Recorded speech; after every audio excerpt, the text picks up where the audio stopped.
Hey everybody, it's Reed Comics 81, and this is going to be my last haul of the year.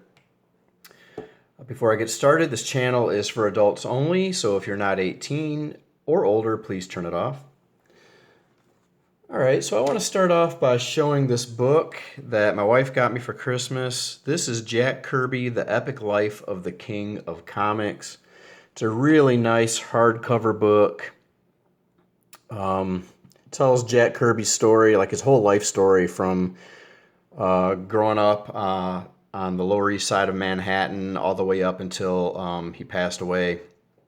It covers all of his work in comics. It's just a really, really cool book. And, we always get Stan Lee's side of things and how Stan saw everything happening. So it's really nice to be able to read about Jack Kirby's perspective on all of his work at Marvel and things like that. So yeah, really cool book. Super glad to have this. I read this in like 2 days. So really well written and very well illustrated too. Okay, so start off with some Toxic Avenger stuff. This is Marvel Requirer. This is a free giveaway from, what is this, February of 1991. So this is supposed to be kind of like the National Enquirer. It's kind of that kind of format, but it's basically just a preview of all the comics that are coming out and everything, kind of like how they have the comic shop news nowadays. And this has like a preview appearance of Toxic Avenger. This came out before the Marvel Age book with his preview in it, so this is like the first published Toxic Avenger comics type thing. Not his first appearance, just a preview. But, there's a lot of people that don't like this stuff. But I'm into it. I like all the preview stuff. I think it's cool to have these little mementos of pop culture like this. So happy to have this. Got this off of eBay. This is similar to that. This is Comics Interview number 92. This came out at the same time that the Marvel Age book came out with the Toxic Avenger preview in it. So this also predates his official first appearance. Got that off eBay as well. And another eBay purchase, Toxic Avenger number 1, newsstand edition, the official first appearance of the character. Alrighty, moving on to some LCS purchases. Wasn't planning on buying this book, but it's been hot lately due to some spec that M'Baku is going to be the next Black Panther in the MCU. Saw this for $35, decided to go ahead and get it. I don't know if that's a great deal or not. There aren't too many copies of this on eBay right now, so it's kind of hard to gauge the current value of this book, but I thought $35 was a decent price. It's not in the greatest condition. It's a mid-grade copy, but glad to have that. Another Avengers book I picked up was 326, and this is the first appearance of Rage. No big deal. Paid $1.50 for this, I think. High-grade copy. These next two books I'm going to show together. I don't buy a whole lot of DC books, but this is really cool. This is Aquaman 56, and this is Savage Submariner number 72. These books are connected. There might be a handful of people out there who know the story behind the connection of these two books. And this is the first unofficial crossover of DC and Marvel. Both books are written by the same guy. I forget the writer's name. I should have made notes for the video, but I didn't.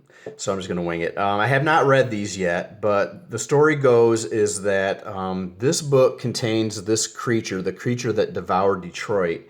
And at the end of the story, I think this creature gets shot into outer space or something, and somebody down on Earth presses a button, and there's an explosion, I guess, to destroy the creature. And at the beginning of this book, years later, at the beginning of this book, the story begins with a scene in outer space where there's an explosion. It's like the same person who presses the button to cause this explosion. You see the same finger pressing the button, and there's an explosion, and this creature falls to Earth. So it's the same creature in this book that's in this book. So just some cool DC and Marvel comic book history there. I look forward to reading this.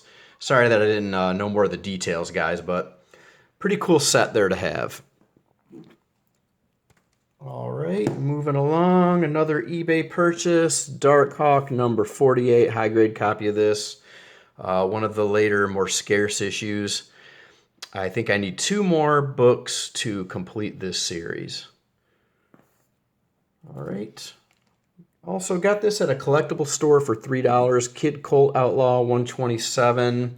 Nothing special here, just a really nice copy of this old Silver Age book, and I am a sucker for Western books that have robots, monsters, or supervillains in them, so this was like right up my alley here. Really nice condition for $3, I thought. All right, moving along. Another couple of books that I'm going to show together, and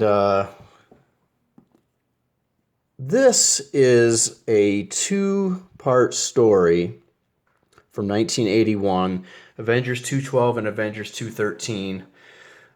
This is called the Wife Beater story, and what happened is this character named the Elf Queen was going on this rampage, and the Avengers showed up to get her under control. And Captain America, she's really powerful, and Captain America had started to talk to her, to reason with her, to get her calm. And Yellow Jacket had just come back to the Avengers in this issue, so he was kind of like looking to prove himself, like to prove his worth to the team. So while Captain America was talking to the Elf Queen, Yellow Jacket came up behind her and zapped her with this really powerful bolt of energy and knocked her unconscious. Wait, did it knock her unconscious? No, I'm sorry, it didn't knock her unconscious. It put her into a rage, and she became even more dangerous. So anyway, after they got her under control in this issue, they decided to kick Yellow Jacket off the team.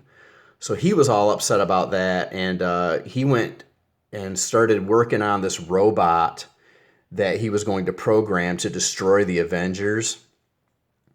And the Wasp was like trying to reason with him and stuff, and she came up behind him and she was like, "Why are you doing this? You shouldn't be doing this." And he just turned around and just cold cocked her. So the story, though, is that Jim Shooter wrote this story, and his intention was to have Yellow Jacket like throw his hands up in frustration and accidentally hit the Wasp and like knock her down or whatever. But what happened is the guy who drew the story,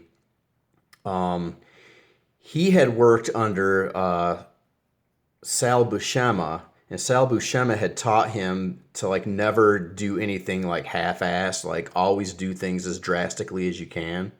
So he had Yellow Jacket like cold cock her instead of accidentally hit her, and this got like a lot of backlash from the fans and everything, and eventually people started calling it the Wife Beater story. So just another interesting part of Marvel history there. And these are dirt cheap if you ever want to buy these and read them. All right, moving right along. Picked up a few more Daredevil books. Got another copy of Daredevil number 8. This is the first appearance of the Stilt Man. This makes like my 4th or 5th copy of this book. I love this book, and I should probably stop buying it, but this copy is really, really nice.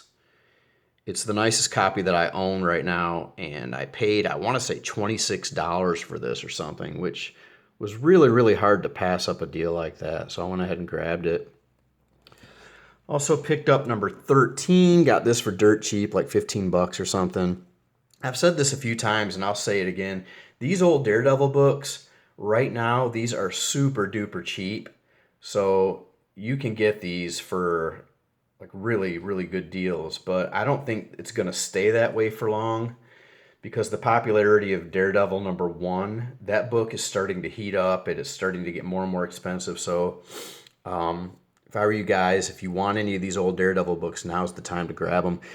This had a staple pop that I didn't notice in the photo, so I just actually went ahead and put a piece of tape over it. And that doesn't bother me because I'm going to keep this in the PC. It's not going anywhere. So yeah, good deal on that book. Another good deal, just got this in the mail today, Daredevil 23.